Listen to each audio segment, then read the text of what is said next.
Dans cette vidéo, je vais vous faire la correction de l'exercice 37 de la leçon.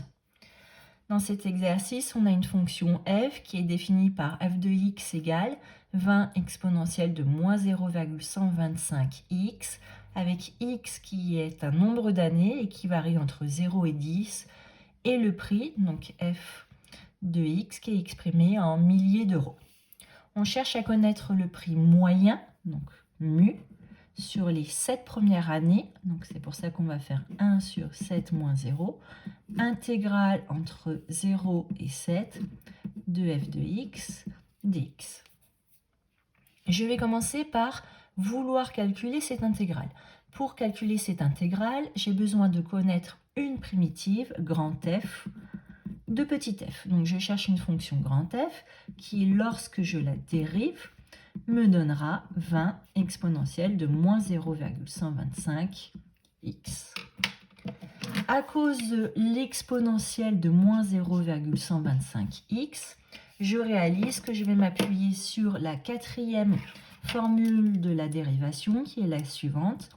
La dérivée de exponentielle de w, ça nous donne w' exponentielle de w. Si j'ai obtenu de l'exponentielle de moins 0,125x en dérivant, c'est que dans grand F, j'avais déjà du exponentiel de moins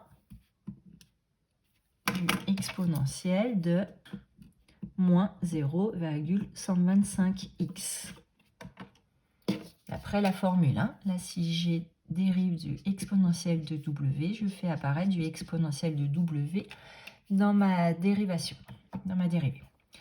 Alors maintenant, il va falloir que je trouve quel est le nombre, le coefficient qui multipliera mon exponentiel de moins 0,125x.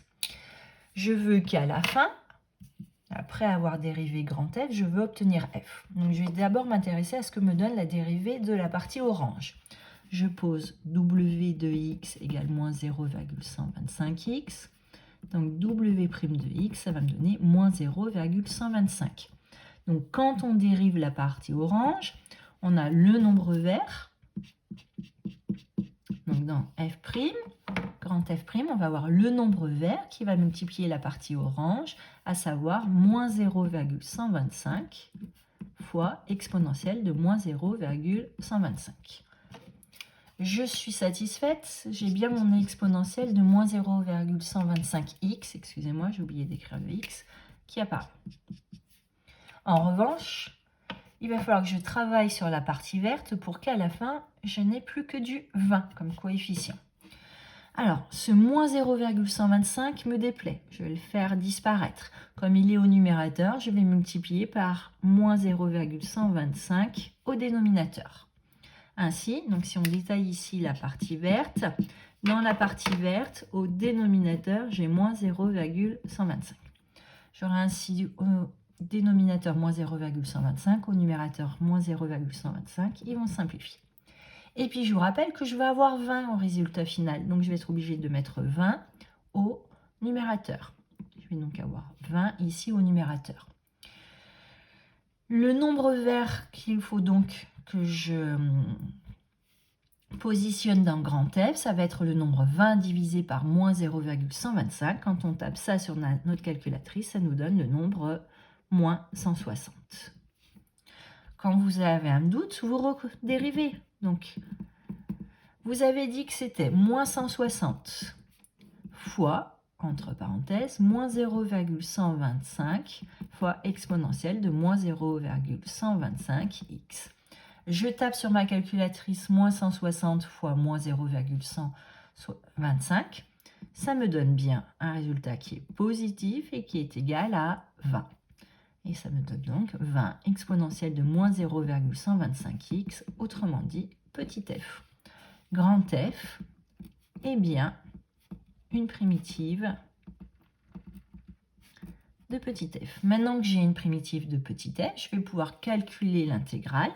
Donc l'intégrale entre 0 et 7 de f de x dx, ça va être grand F de 7 moins grand F de 0. Je vais calculer à part grand F de 7. Donc je reviens dans ma formule, je remplace x par 7, ça me donne donc moins 160 fois exponentielle de moins 0,125 fois 7, autrement dit moins 160 fois exponentielle de moins 0,875.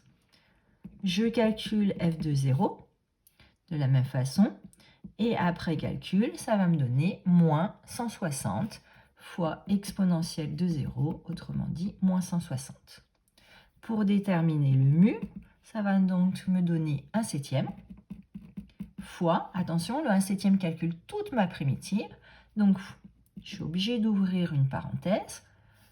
F de 7, je vais le remplacer par moins 160 fois exponentielle de moins 0,875, moins 160, c'est ce qu'on va écrire, plus 160, et après calcul, ça nous donne environ 13,3. On n'oublie pas, 13,3 étant milliers d'euros, autrement dit 13 300 euros, c'est le prix moyen du véhicule sur les 7 premières années.